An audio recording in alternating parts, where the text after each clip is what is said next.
Hey guys, and welcome back to the Tutorial Millennial channel. In this video, I'm going to be showing you guys how you can change the pose and the background of your Snapchat Bitmoji.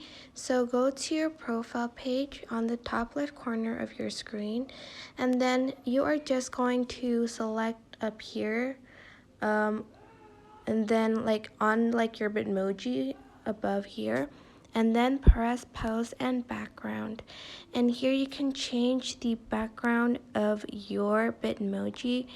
For instance, I'm just going to choose this one, and then I can also go to poses to change the pose of my Bitmoji.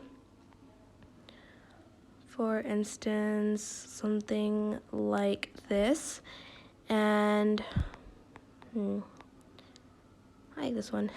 And then I'm just going to press save once I'm done with changing the background, the pose and background of my Bitmoji.